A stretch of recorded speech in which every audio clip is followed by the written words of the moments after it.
কথা ইতিমধ্যে আমি জনাইছো উচ্চতলে সাময়িক সকাহ ন্যায়ালয়ে আগবঢ়াইছে 7 আগষ্টলৈকে নিজৰ স্থানত একাংশ পৰিয়াল থাকিব পাৰিব ৭৪টা মুঠ পৰিয়ালক এই সাময়িক সকাহ দিছে উচ্চ ন্যায়ালয়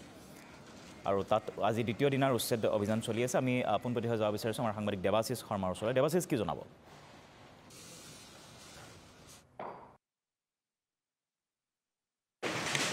নিশ্চয়কৈ চক পুৱাৰে পৰা উৰিয়ামঘাট সীমান্তৰ দ্বিতীয় দিনৰ উচ্ছেদ অভিযানত মই উপস্থিত আছো আৰু মই সহযোগী বিকাশক দেখুৱাবলৈ অনুৰোধ কৰিছোঁ এই সোণাৰীবিল পিঠাঘাট আদি অঞ্চলত এনেদৰে আচলতে বন বিভাগে উচ্ছেদ চলা দেখিবলৈ পোৱা গৈছে পুৱাৰে পৰা চলি আছে এই উচ্ছেদ অভিযান বহু ঘৰ বাৰীকে ধৰি বহু ব্যৱসায়িক প্ৰতিষ্ঠানত ইতিমধ্যে বলবৎ চলিছে প্ৰশাসনৰ আৰু ইতিমধ্যে পুৱাৰে পৰা আচলতে এই যি অঞ্চল এই অঞ্চলসমূহত সন্দেহযুক্ত লোকে যি বসতি স্থান আছিলে স্থানসমূহ আচলতে উচ্ছেদ কৰিছে প্ৰশাসনৰ তৰফৰ পৰা এটা বৃহৎ আচলতে আমি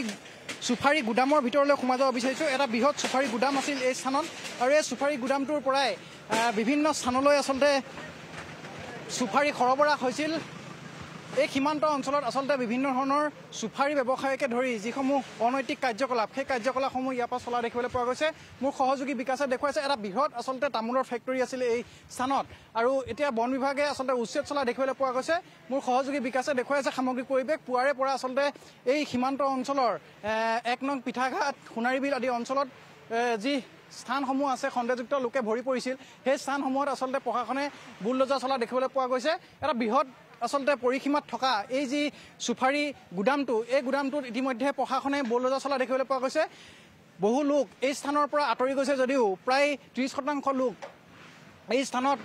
আকুৰগোজ স্থিতিলৈ আচলতে থকা দেখিবলৈ পোৱা গৈছে প্ৰশাসনে বাৰম্বাৰ জাননী যোগে বা মাইক যোগে কৈ থকা হৈছে যে এই সীমান্ত অঞ্চলৰ পৰা অতি শীঘ্ৰে আঁতৰি যাওক অন্যথা তেওঁলোকে যিসমূহ যাৱতীয় ব্যৱস্থা সেই যাৱতীয় ব্যৱস্থাসমূহ কৰিবলৈ বাধ্য হ'ব বুলি ইতিমধ্যে মাইক যোগে হওক বা বিভিন্ন জাননী পত্ৰ যোগেদি এই সীমান্ত অঞ্চলৰ লোকসকলক আচলতে জাননী দি থকা দেখিবলৈ পোৱা গৈছে মোৰ সহযোগী বিকাশ আছে বিকাশে দেখুৱাই আছে সামগ্ৰিক পৰিৱেশ সীমান্ত অঞ্চলৰ আজি দ্বিতীয়টো দিন আৰু এই দ্বিতীয়টো দিনৰ উচ্ছেদ অভিযানৰ অংশস্বৰূপে এই যি 1 নং পিঠাঘাট আৰু সোণাৰীবিল আদি অঞ্চল এই অঞ্চলসমূহত এতিয়া উচ্ছেদ চলি থকা দেখিবলৈ পোৱা গৈছে বৃহৎ বৃহৎ আকৃতিৰ ঘৰ আৰু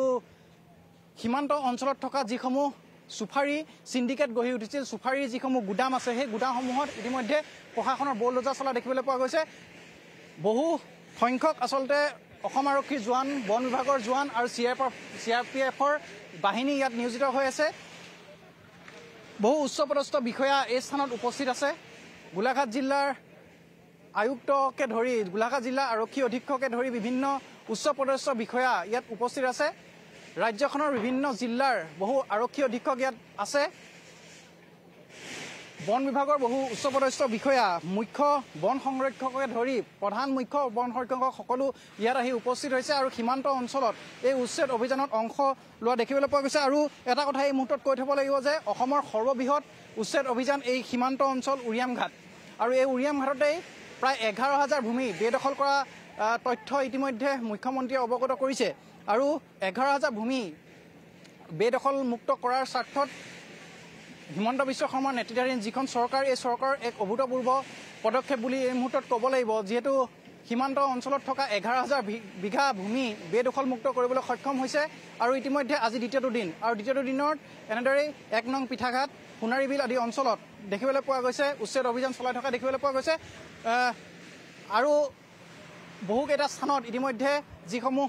স্থান আছে সীমান্ত অঞ্চলৰ সন্দেহযুক্ত লোকে ভৰি থকা যিসমূহ স্থান আছে সেই স্থানসমূহত আচলতে যি প্ৰশাসনৰ বুলডোজাৰ সেই বুলডোজাৰ চলিব বুলি ইতিমধ্যে প্ৰশাসনৰ তৰফৰ পৰা জানিব পৰা গৈছে